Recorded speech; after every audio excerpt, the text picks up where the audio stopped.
बेटे से मिलने दिल्ली आ रही है। इस बात का पता चलते ही नरेश के दिल में हलचल मच जाती है। नरेश अपनी माँ के स्वागत की तैयारी में लग जाता है।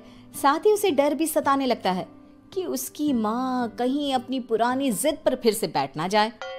हे भगवान, इस बार बचा लो, अगले साल पक्का माँ की जिद पूरी कर दूंगा।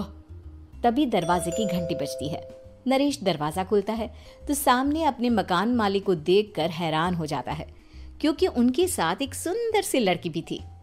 अब नमस्ते अंकल, कुछ काम था, मुझे बुला लेते। आपने क्यों कष्ट किया? अरे नहीं नहीं, इसमें कष्ट कैसा, मैं तो बस तुम्हें रीना से मिलवाने आया था।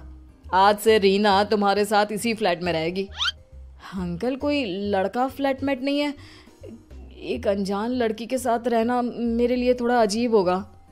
देखो नरेश, मैं तुम्हें पहले भी बता चुका हूँ कि इस फ्लैट में तुम्हें किसी ना किसी के साथ एडजस्ट करना ही होगा, या फिर तुम अकेले पूरे फ्लैट का किराया दे दो, मैं किसी को नहीं रखूंगा।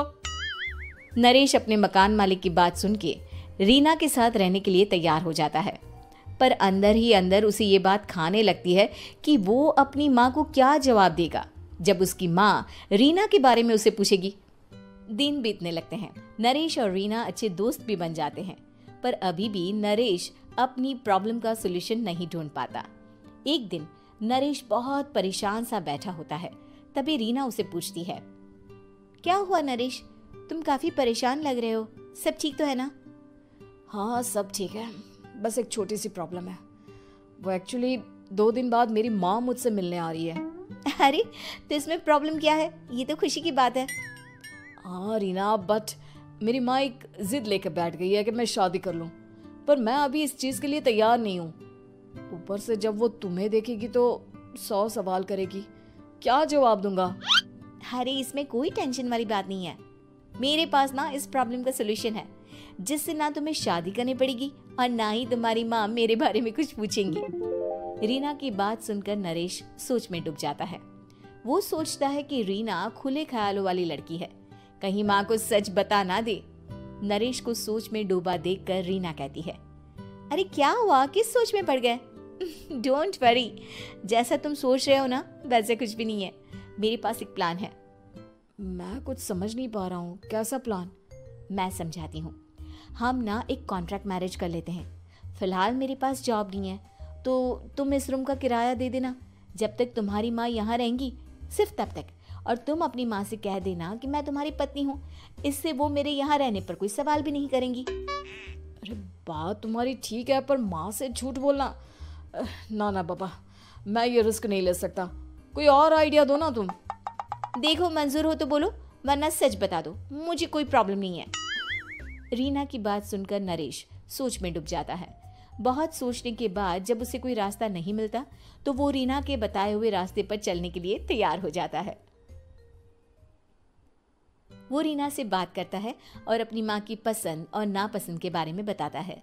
रीना भी नरेश की सभी बातों को ध्यान से सुनती है ताकि कहीं उससे कोई गलती ना हो जाए। आखिर वो दिन भी आ जाता है जब नरेश की माँ उससे मिलने दिल्ली आ जाती है।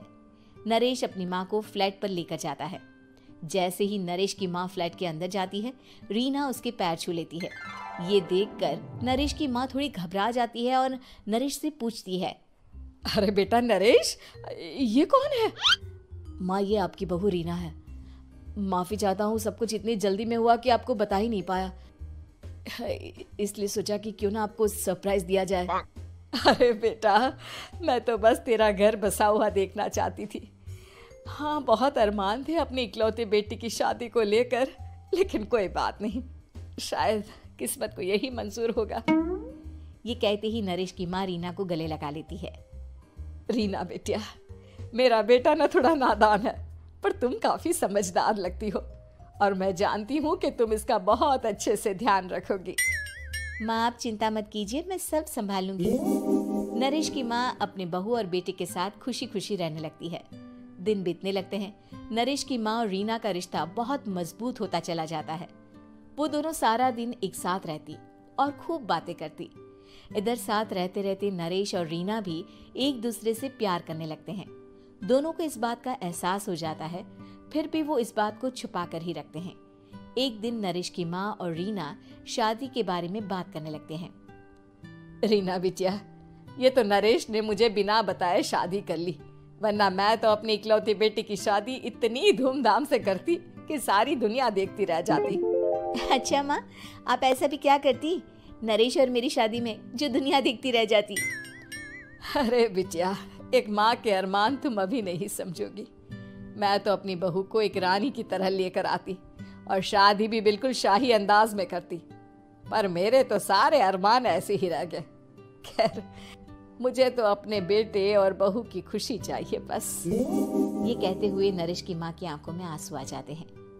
रीना भी ये सुनकर ख्यालों में खो जाती है, क्योंकि वो भी मन ही मन खुद को नरेश की पत्नी और उसकी माँ की बहू मानने लगी थी। शाम को जब नरेश ऑफिस से घर आता है तो रीना खुद को रोक नहीं पाती और नरेश के सामने उसकी माँ को अपने और नरेश के रिश्ते का सारा सच बता देती है। रीना की बात सुनकर नरेश की माँ दोनों से बहुत नाराज हो जाती है और घर वापस जाने की बात करने लगती है। तुम दोनों ने मुझसे सच छुपाकर बहुत ठेस पहुंचाई है मुझे। अब तुम लोगों के साथ नहीं रहना चाहती मैं, कल ही वापस चली जाऊंगी अपने घर। माँ, मुझे माफ कर दो, ये सब मैंने रीना के कहने पर ही किया है, वरना मैं भी आपको कभी ठेस पहुंचाने के बारे में सोच भी नहीं सकता। हाँ माँ, हमने ये सिर्फ आपका दिल रखने के लिए किया, प्लीज हम दोनों को माफ कर दीजिए।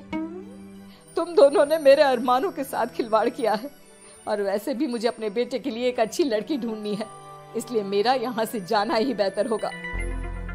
माँ की ये बात सुनकर रीना खुद को रोक नहीं पाती। माँ, क्या मैं आपके घर की बहू बनने लायक नहीं हूँ? रीना की बात सुनकर नरेश हैरान रह जाता है। नरेश की माँ भी कुछ समझ नहीं पाती। मैं कुछ समझी नहीं, आखिर तुम कहना क्या चाहती हो? माँ, मैं वो नरेश से बहुत प्यार करती हूँ और साथ ही साथ मैं आपको भी अपनी माँ मान बैठी हूँ। आज जब आपकी बातें सुनी तो खुद को रोक नहीं पाई, इसलिए सारा सच आपको बता दिया। रीना की बात सुनकर नरेश की माँ की आंखों में आंसू आ जाते हैं और वो अपने बेटे नरेश और रीना को गले लगा लेती है। मेरे घर की बहू तो सिर्फ रीना बिटिया ही बनेगी। मैं आज ही तुम दोनों की शादी की तारीख निकलवा दूंगी, बस एक बार तुम्हारे घर वाले मान जाए। उसी दिन रीना के माता पिता भी उनके फ्लैट पर आ जाते हैं। दोनों परिवार आपस में बैठकर बातें करते हैं और शादी के लिए राजी हो जाते हैं। रीना भी कॉन्ट्रैक्ट फाड़ देती है और कहती है, सही मायने में मैं अब बहू बनूं।